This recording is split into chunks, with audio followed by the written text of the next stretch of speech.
তাকাইয়া দেখো কোথায় তুমি আল্লাহকে তালাশ করো। এত সুন্দর কণ্ঠ দান করেছেন, সুন্দর যিনি কণ্ঠ দান করেছেন তিনি আরো কত সুন্দর, চেহারা অনেক সুন্দর, যিনি চেহারা দান করেছেন তিনি কে? সে আল্লাহ, না জানি আরো কত সুন্দর। এইভাবে ঘর সূর্য এত সুন্দর, চাঁদ এত সুন্দর, বানানে ওয়ালা না জানি আরো কত সুন্দর। ইয়া ইলাহি মুঝসে মুঝকো দূর কর, তাকে দেখো মুঝ মে তুঝকো এক নজর। ইয়া ইলাহি তু মেরা মাবুদ হ্যায়, ইয়া ইলাহি তু মেরা মাশুক হ্যায়। এজন্য আল্লাহর সাথে যারা মোলাকাতের চিন্তা করবে তাদের জন্য কর্মসূচি দুইটা। কর্মসূচি প্রথম হলো আমল করবে, তবে সতর্ক শিরিক করবে না। তবে আমল অনেক বেশি করবে না, অল্প আমলই আল্লাহ খুশি হবেন যদি আমলের মধ্যে ইখলাস থাকে।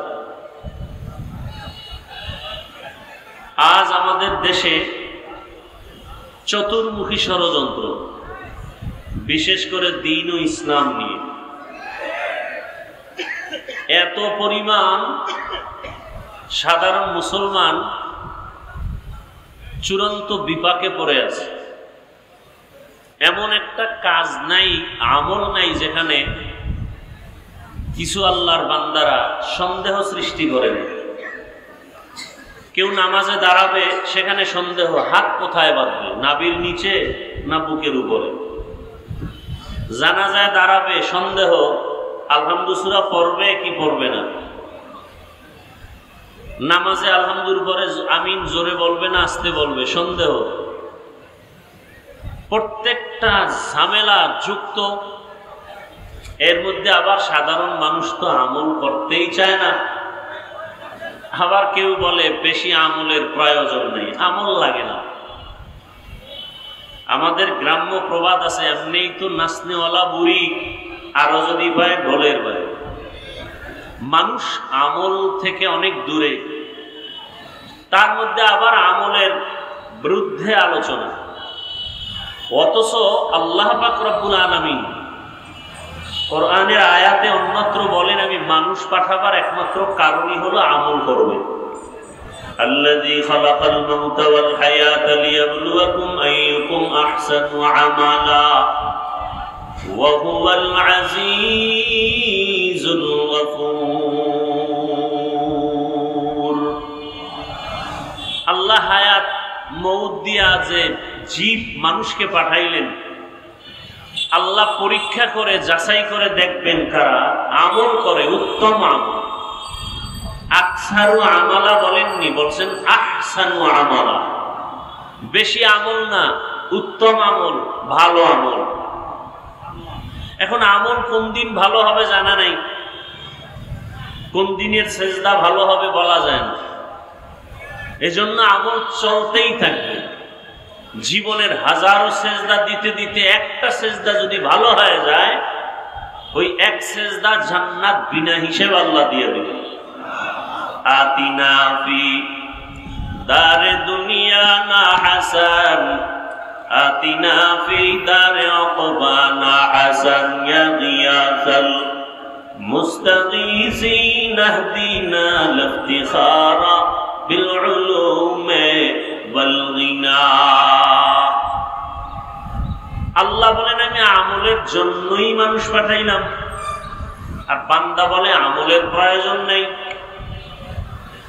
অথচ মানুষের জীবনের আল্লাহ পাওয়ার প্রথম সিঁড়ির নাম ঈমান। আর ঈমানের কথা আল্লাহ যেখানে বলেছেন সেখানে আমলের কথা বলছেন।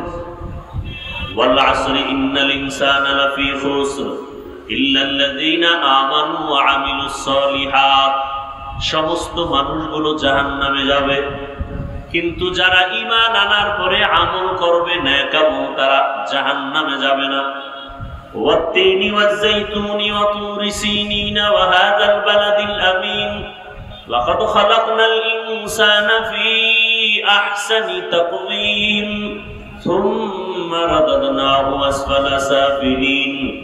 আল্লাহ চার জিনিসের শপথ করে বলেন, সব মানুষকে আমি বড় সুন্দর করে সৃষ্টি করেছি, সৌন্দর্য যারা ধরে রাখবে না এরা জাহান্নামে চলে যাবে, কিন্তু না, ঈমান আনবে, আমল করবে, তারা জাহান্নামে যাবে না।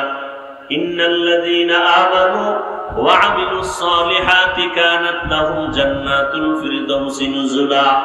আল্লাহ বলেন জান্নাতের মধ্যে সর্বোত্তম জান্নাত জান্নাতুল ফিরদাউস। আমি আল্লাহ তাদেরকে জান্নাতুল ফিরদাউস দান করব যারা ঈমান আনার পরে নেক আমল করবে। তাহলে আমলের প্রয়োজন আছে না নাই?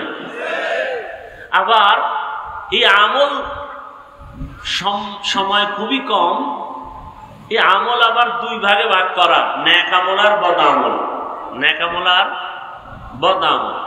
নেক আমল কি? ফরজ, ওয়াজিব, সুন্নাত, মুস্তাহাব, সুন্নাতে জায়েদা, মুআক্কাদা, ফরজে আইন, ফরজ আলাল কিফায়া।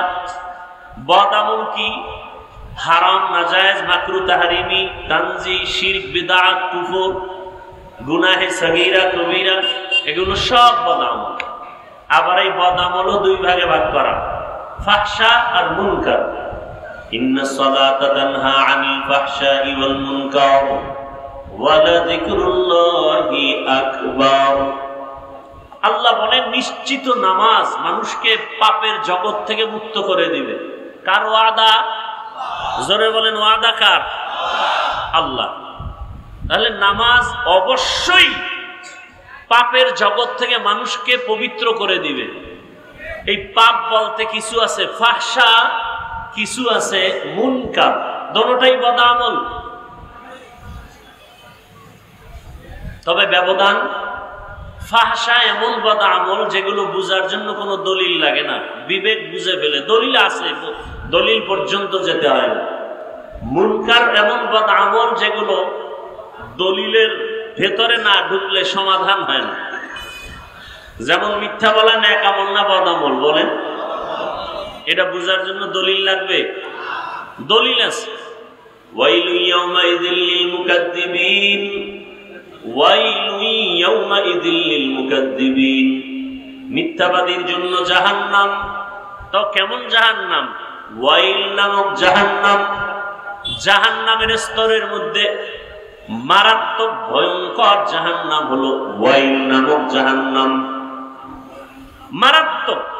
জান্নাতের মধ্যে শ্রেষ্ঠ জান্নাত জান্নাতুল ফিরদাউস, আর ভয়ঙ্কর জাহান্নাম ওয়াইল। কার জন্য? কয় মিথ্যা যারা বলে তাদের জন্য। মিথ্যাবাদীর জন্য ওয়াইল নামক জাহান্নাম। আর কার জন্য? যে আয়াতে আল্লাহ বলেন নামাজ মানুষকে পাপের থেকে ফিরাবে, আল্লাহ আর আয়াতে বলেন কিছু কিছু নামাজি আছে এরা ওয়াইল নামক জাহান্নামে যাবে, নামাজ পড়িয়াও জাহান্নামে যাবে। আরাআইতাল্লাযী ইউকাযযিবু বিদ্দীন ফাযালিকাল্লাযী ইয়াদউল ইয়াতীম ওয়া লা ইয়াহুদ্দু আলা তাআমিল মিসকিন। এরপর কি? ফাওয়াইলুল লিল মুসাল্লিন। মুসল্লি যারা নামাজি এদের জন্য ওয়াইল নামক জাহান্নাম। তাহলে নামাজি মুসল্লি ওয়াইল নামক জাহান্নামে যাবে। কোন নামাজি মুসল্লি? বড় কঠিন ব্যাপার। নামাজ মানুষকে পাপ থেকে ফিরাবে, বিনা হিসাবে জান্নাতে যাবে, আর সেই নামাজ মানুষকে ওয়াইল নামক জাহান্নামে নেবে। কঠিন ভয়ঙ্কর জাহান্নাম, ওয়াইল নামক জাহান্নামে। আর কারা যাবে? ওয়াইলুল লিল মুতাফফিফিন। যারা ব্যবসা করতে গিয়া কাস্টমারের সাথে মাপে উল্টা পাল্টা করে, ভেজাল করে, এরা ওয়াইল নামক জাহান্নামে যাবে। আর কারা? ওয়াইলুল লিকুল্লি হুমাযাতিল লুমাযা। যারা মানুষের দোষ পেছনে বলে, আরেকজনের দোষ করে না, বানাইয়া অপবাদ দেয়, এই ওয়াইল নামক জাহান্নামে যাবে। গীবত শিকায়াত করনেওয়ালা। বড় কঠিন। আপনারা যারা মক্কা মদিনায় গেছেন তারা দেখছেন চোখে, আর যারা শুনছেন, ওখানে সারা দুনিয়ার মুসলমান আসে না? আসে না? কথা বলেন। ওখানে আসে, সব লাইনের মুসলমান। বলে কেমন? কয়েকজনে কিবলার দিকে পাও দিয়ে ঘুমাইছে, একামত হয়ে গেছে, নামাজে দাঁড়ায় গেছে, অজু টজু আর লাগে নাই, দিল পরিষ্কার, কিসের অজু, নামাজে দাঁড়াইছে। আর একজনে ইমাম সাহেবের কেরাত চলতেছে, নামাজে বসে পকেট থেকে মোবাইল বের করে কথা বলতেছে, বলে পকেটে মোবাইল রেখে আবার নামাজ ঠিক আছে, এখনো নামাজ যায়নি। আর একজন বুকে হাত বাঁধে, কেউ নাবির নিচে, কেউ সাইডে দিয়ে দাঁড়ায় থাকে নামাজে দাঁড়ানো অবস্থায়। আর একজন দেখলাম সেজদায় যাওয়ার সময় পকেট থেকে একটা কাঠের টুকরা বের করে কপালের নিচে দিছে, ইবলিস সেজদা দিয়ে জমিন নাপাক করছে, অতএব ওই জমিনে কপাল ঠেকাই কেমন, এটা কাঠের টুকরা বের করে। আমাকে বলেন, মক্কা মদিনায় সব মতাদর্শের মুসলমান এসে নামাজ পড়ে, কোন ঝগড়া দ্বন্দ্ব গীবত শেখায়াত মারপিট, সোনার বাংলায় এত বরকত, পিডাপিডিটা কেন, ঝগড়া কেন? আমার দেশে এত ঝগড়া কেন? টুপি নিয়ে ঝগড়া, হাত নাবিতে না বুকে বাঁধবে নিয়ে তর্ক বিতর্ক, আছে না নাই? সব ঝামেলার কারণ একটা, অন্তর ঠিক নেই। কি ঠিক নাই? বলেন না কেন? শরীরের ট্রিটমেন্ট করে, ডাক্তার দেখায় অসুস্থতার জন্য, এই শরীরটাকে ঠিক রাখার জন্য, পরিচালনার জন্য একটা মেশিন আছে, রূহ। কি আছে? আপনারা ঢাকার শহরে ঘুরবেন, বিভিন্ন বিলবোর্ডে দেখবেন, পত্রিকায় দেখবেন, অ্যাড দেয় কি, দিনকে বদলে দাও। কি কে বদলে দাও? দিন বদলে দাও। দিন, সারা দুনিয়ার মানুষ স্লোগান দেয়, দিনকে বদলে দাও। আর সমস্ত আহলে হক উলামায়ে কেরামের স্লোগান, দিলকে বদলে দাও। দিল, কিয়ামত পর্যন্ত দিন বদলালে লাভ হবে না, যতদিন পর্যন্ত দিল বদলানো না হবে। এই দিলকে বদলানো মানে দিল বাইর করে আর একটা দিল ঢুকাবে না, দিলের কালার পাল্টাইতে হবে। দিলকে পরিবর্তন করার এই ওয়াজ মাহফিল, আল্লাহওয়ালাদের মজলিস হলো অপারেশন থিয়েটার। আহলুল্লাহদের সোহবত, আল্লাহওয়ালাদের নজর, আল্লাহওয়ালাদের নজরের মধ্যে পাওয়ার আছে, আছে না নাই? আল্লাহওয়ালাদের কথার মধ্যে আসর আছে। নোয়াখালী জেলার সন্তান, টাকার বালিশ বানায় বাবায় ঘুমায়, সন্তান টাকা পয়সা ছেড়ে চলে গেছেন ভারত দেওবন্দ, লেখাপড়া করে বাইতুল্লাহর কাছে গেছেন, 7 ভাবে কোরআন পড়া যায়, কেরাতে সাবা। মসজিদে নামাজের দাঁড়ালেন, তেলাওয়াত শুনে মক্কাবাসী পাগল, ইমামতির জন্য রেখে দিলেন। এরপরে এক পর্যায়ে মেয়ে, সৌদির মেয়েকে বিবাহ দিলেন, শর্ত বাংলাদেশে নেওয়া যাবে না। বাংলাদেশের সবাই জানে কারি সাহেব হাকিকতে সর্বোচ্চ বড় একজন আলেম এবং আহলুল্লাহ, কারি ইব্রাহিম রাহমাতুল্লাহ আলাইহি উজানি। বাংলাদেশ, পাকিস্তান, ভারতের সব মাওলানা জেলাইনের হোক, সবাই চিনে যে দেওবন্দের একজন আলেম, সর্বোচ্চ পদের বড় একজন আলেম, রশিদ আহমদ গাঙ্গুহি। সমস্ত ভণ্ড বেদাতিরাও তার নাম জানে, চিনে। তার হাতে হাত লাগায় কলবের চিকিৎসা নিছেন। টাকা পয়সার মায়া ত্যাগ করে একদিন তিনি ওই যে ইমামতি করেন বাইতুল্লাহর পার্শ্বে কোনো এক মসজিদে, রশিদ আহমদ চিঠি লিখলেন, বাংলাদেশে যাও, কালেমার খেদমত করো। চলে আসলেন দেশে। বিবি কি করবেন? আমিও যাব। বাবা মায়ের অনুমতি নিয়ে আসলেন। নোয়াখালীর জমিন বাদ দিয়া চাঁদপুর জেলার কচুয়া থানা উজানির জমিনে বিশাল বড় জঙ্গল ঢুকলেন। গিয়ে দেখেন জঙ্গলের ভেতরে একটা গম্বুজ, গম্বুজের ভেতর একটা বাঘ তার বাচ্চাকে দুধ পান করায়। কারি ইব্রাহিম বললেন, বাঘ, বনি আদম এখানে আসছে, তুমি তোমার গন্তব্যে চলে যাও। বলা মাত্র বাচ্চা কাঁধে নিয়ে বাঘ রওনা। কোথায়? কুমিল্লা জেলার একটা থানা আছে লালমাই। লালমাই থানায় একটা পাহাড় আছে যেটাকে এখনো লালমাই পাহাড় বলে। বাঘ সেখানে চলে গেল। এখন প্রশ্ন, কারি সাহেবের কথা বাঘ শুনে এটা কেমন কথা? যার কলব নাই দিন বদলায়, কলব বদলায় না। এদের প্রশ্ন কলব যে বদলানো প্রয়োজন এটাই বুঝে না, এটা বুঝার ক্ষমতাই নাই। তাকে আমি জিজ্ঞাসা করি, হাল চাষ করে গরু দিয়ে গ্রাম অঞ্চলে আছে না নাই? ওই চাষিরা মেট্রিক বিএ পাস না সাধারণ মানুষ? এই মানুষগুলো যখন গরুকে হুকুম করে মানেনি, গরুকে যখন ডানে যাইতে বলে যায়নি, বামে যাইতে বলে যায়নি। একটা কৃষি কাজ করে সাধারণ মানুষ বেনামাজি, ওর কথা যদি গরু শুনে, আল্লাহর ওলির কথা বাঘ শুনবে না কেন? এই বুঝার মতো মেধা ওদের নাই, কলব ঠিক নাই। এজন্য বলে আমরা পীর মুরিদি পীরাউলিয়া মানি না। আমি সারা বাংলাদেশে কসম করে বলি, দ্ব্যর্থহীন ভাষায় চিৎকার করে বলি, আল্লাহর জাতের কসম, যারা বলে আমরা ওলিয়া উলিয়া মানি না, তারা কোরআন মানে না, বুখারী শরীফ মানে না। এরা ভণ্ড। এদের যারা ভণ্ড বলে না তারাও ভণ্ড। তারা কোরআনও মানে না, বুখারী শরীফও মানে না। আপনি কি মনে করেন আমি কসম খেয়ে কথা বলছি হালকা ভাবে? হালকা ভাবে? আল্লাহ হেদায়েত দান করুন। চরমনাইর ওয়াজে বসলে মানুষ চিৎকার দেয় কেন? উজানির ওয়াজে বসলে মানুষ চিল্লায় কেন? তাকে আমার প্রশ্ন, তুমি ওয়াজে বৈশা চিল্লাও না কেন? এটা হাসির প্যান্ডেল না কান্নার প্যান্ডেল? কান্নার প্যান্ডেলে কাঁদবে, এটাই স্বাভাবিক। কান্না না আসলে তাকে জিজ্ঞাসা করো, তোমার চোখে পানি আসে না কেন? তোমার অন্তর নষ্ট, কলবের চিকিৎসা করো। এখানে চিৎকার আসার মজলিস। ইন্নামাল মুমিনুনা আল্লাযীনা ইযা যুকিরাল্লাহু ওয়াজিলাত কুলুবুহুম ওয়া ইযা তুলিয়াত আলাইহিম আয়াতুহু যাদাতুহুম ঈমানা ওয়া আলা রাব্বিহিম ইয়াতাওয়াক্কালুন। একজন আয়াত পড়া বয়ান করে, আল্লাহ কইছে কলবের মধ্যে কম্পন হবে জিকিরের আওয়াজ আসলে, তেলাওয়াতে কলবের ঈমানের পাওয়ার বাড়ে।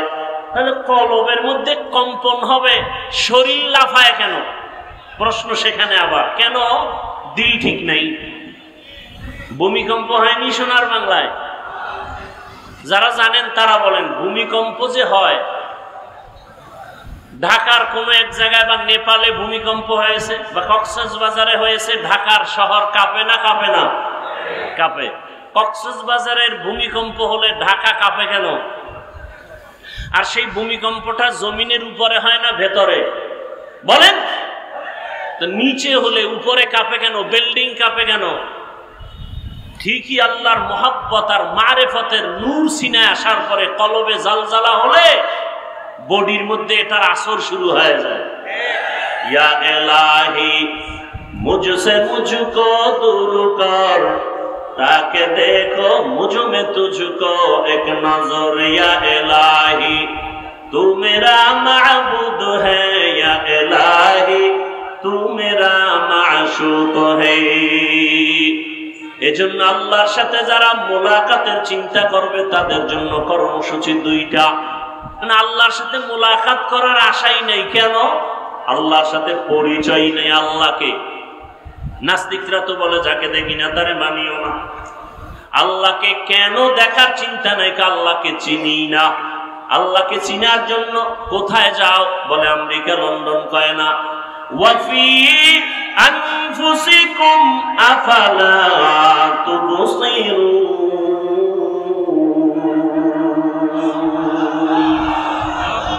বান্দা তুমি নিজের মধ্যে একটু তাকাইয়া দেখো, কোথায় তুমি আল্লাহকে তালাশ করো। এত সুন্দর কণ্ঠ দান করেছেন, সুন্দর যিনি কণ্ঠ দান করেছেন তিনি আরো কত সুন্দর। চেহারা অনেক সুন্দর, যিনি চেহারা দান করেছেন তিনি কে? সে আল্লাহ না জানি আরো কত সুন্দর। এইভাবে সূর্য এত সুন্দর, চাঁদ এত সুন্দর, বানানে ওয়ালা না জানি আরো কত সুন্দর। তিনি কে? এভাবে যারা গবেষণা করবে আল্লাহ পাকের পরিচয় আস্তে আস্তে যখন পাবে, তখন বান্দার মধ্যে মায়া বেড়ে যাবে আল্লাহকে দেখার জন্য। আর বান্দা তখন খুঁজবে আমি আসল মালিকের কোথায় পাই। ইয়া ইলাহি তু মেরা মাবুদ হে, ইয়া ইলাহি তু মেরা মাশুক হে। আল্লাহকে পাওয়ার জন্য অন্তর তৈরি হয়ে যাবে। কেন আমরা বুঝি না? আল্লাহকে চিনি না। চিনার জন্য আল্লাহ ওয়ালাদের কাছে যেতে হবে।